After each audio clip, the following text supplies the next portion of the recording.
ఎక్కడ చూసినా vitamin B twelve అంటున్నారు. సో దానికి సప్లిమెంట్స్ వచ్చాయి, ఇంజెక్షన్స్ వచ్చాయి. సో ఏదైనా కొంచెం నర్వ్ వీక్నెస్ అని అంటూనే విటమిన్ బి ట్వెల్వ్ ఇంజెక్షన్ చేయండి అంటూ ఉంటారు. ఆ ట్యాబ్లెట్స్ తీసుకోండి, సప్లిమెంట్స్ తీసుకోండి అంటుంటారు. ఈ నరాల బలహీనత దేనివల్ల వస్తుంది? అంటే ఇది ఒక్కటే కారణం అండి? నరాలు ఏవైతే బాడీలో ఉంటాయి కదా, అది బిల్డ్ అవ్వడానికి ప్రోటీన్ కూడా అవసరం, వేరే వేరే విటామిన్లు అవసరం.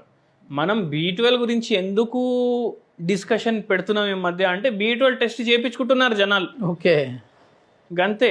ఇప్పుడు మీరు బి6 టెస్ట్ చేపియండి, అది కూడా డెఫిషియన్సీ వస్తుంది. ఏ చేపియండి, చాలా మందికి వస్తుంది డెఫిషియన్సీ. చూడండి, vitamin A, vitamin B, C, D, E, K అన్నీ మన బాడీకి ఇంపార్టెంట్. Yes yes yes. అయితే దాంట్లో స్పెసిఫిక్గా ఇప్పుడు నరాల బలహీనత వస్తుంది అంటే బి12 ప్రాబ్లం ఉన్నా వస్తుంది, బి6 ప్రాబ్లం ఉన్నా వస్తుంది, విటమిన్ ఈ ప్రాబ్లం ఉన్నా వస్తుంది, విటమిన్ డి ప్రాబ్లం ఉన్నా వస్తుంది. మెయిన్లీ బిడిఈ, బి8 అనేసి డిగ్రీ ఉంటుంది కదా, టీచర్ ట్రైనింగ్ల కోసం చేస్తారు. ఆ బి8, బిఈడి ఈ మూడు డెఫిషియన్సీ ఉంటే వాళ్ళకు ఏమొస్తుంది, నరాల ప్రాబ్లం వస్తుంది. ఓకే. ఇప్పుడు ఏంటంటే నరాల్లో న్యూరాన్స్ ఉంటాయి. ఏముంటాయి? న్యూరాన్స్.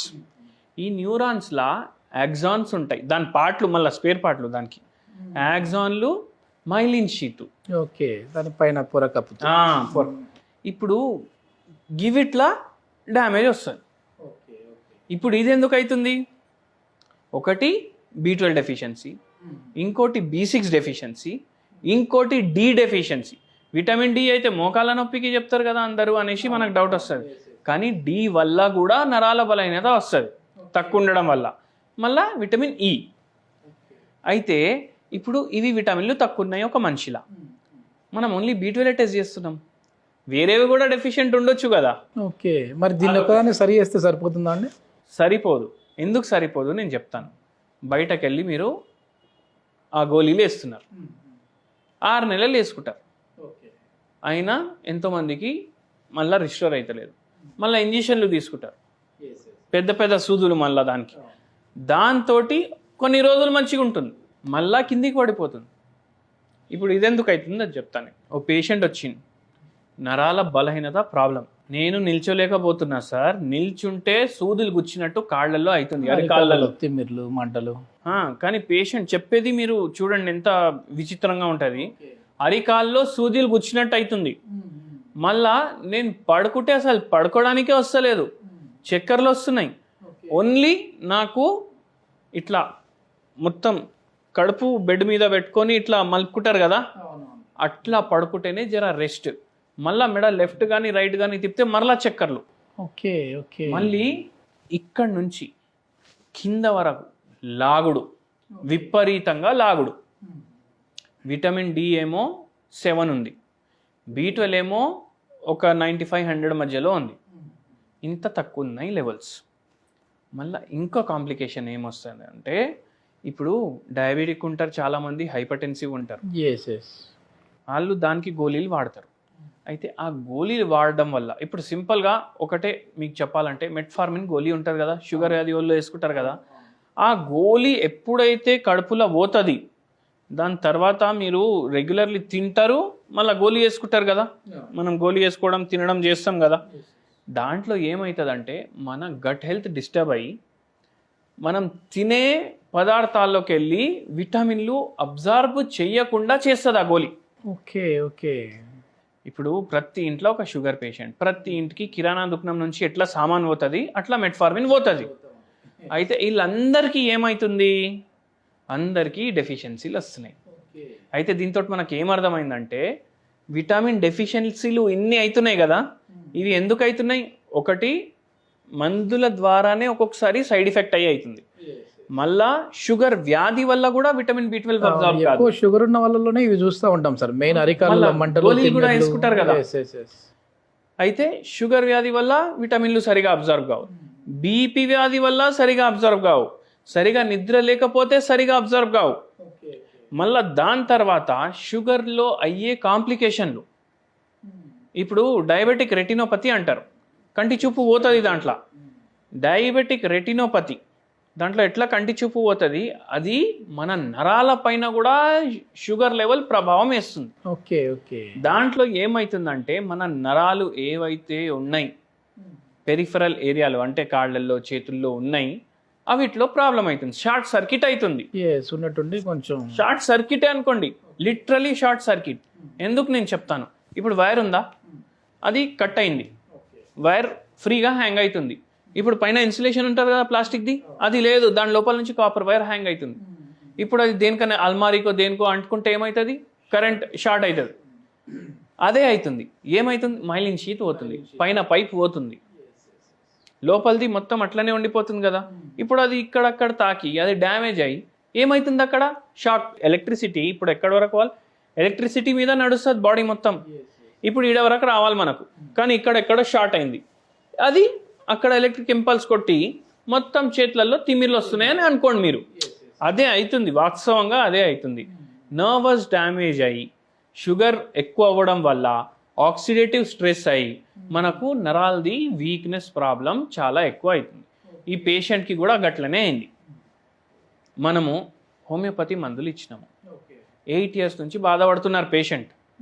4 నెలల్లో 70% తిమ్మిర్లు, మంటలు, సూదులు గుచ్చినట్టు తగ్గింది పేషెంట్కి. మళ్ళీ మెల్లమెల్లగా మనం మందులు వాడి వాళ్ళకు HbA1c కూడా నార్మల్కి వచ్చింది. మెయిన్ ఇది అంటే డి విటమిన్ అనేది ఇంకా డైరెక్ట్ సన్లైట్ నుంచి వచ్చేదా సార్, లేదంటే బయట నుంచి ఏమైనా సప్లిమెంట్స్ తీసుకుంటే కూడా? యాక్చువల్లీ ఓన్లీ సన్లైట్ ద్వారానే మన బాడీ ప్రొడ్యూస్ చేస్తుంది విటమిన్ డి. కానీ మనం ఏం చేస్తాం, అరే ఎండలో పోతే నేను నల్లగా అయిపోతా, అవునా కదా, ఏం చేస్తాం, సన్ స్క్రీన్లు రాస్తాం బాడీకి.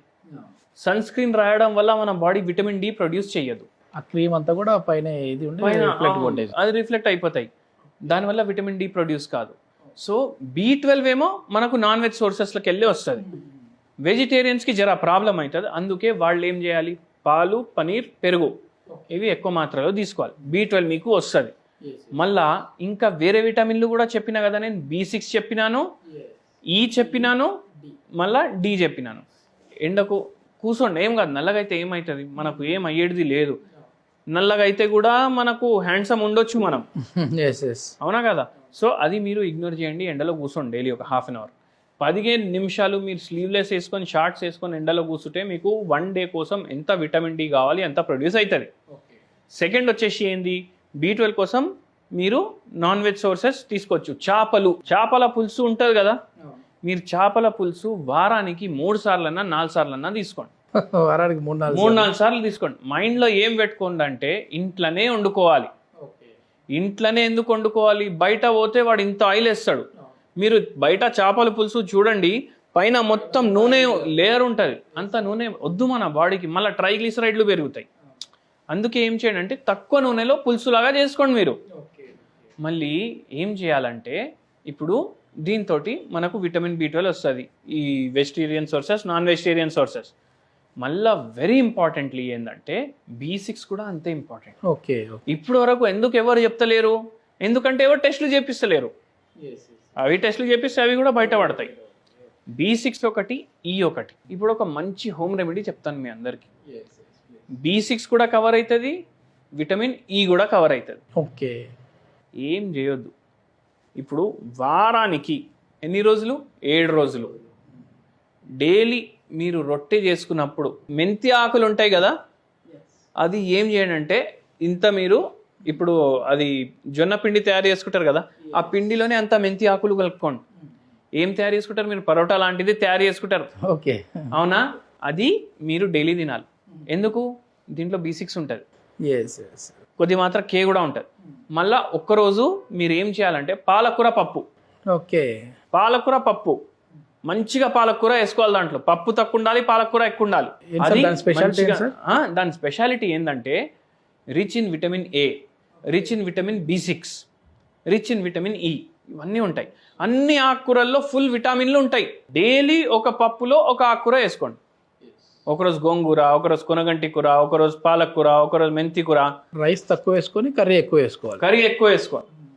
డైలీ ఒకటొకటి వేసుకోండి పప్పుల, అది హెల్ప్ చేస్తుంది. వెరీ ఇంపార్టెంట్ ఒకటి చెప్తా మీకు, ప్లీజ్. మనము ట్రెడిషనల్గా ఎప్పుడో కాలం నుంచి ఇంట్లో పచ్చళ్ళు తయారు చేసుకుంటాం, పొళ్ళు తయారు చేసుకుంటాం. పొళ్ళది స్పెషాలిటీ ఏంది నేను చెప్తాను మీకు. పల్లీల పొడి ఉంటుంది, దాంట్లో B6 రిచ్ ఉంటుంది, విటమిన్ E రిచ్ ఉంటుంది.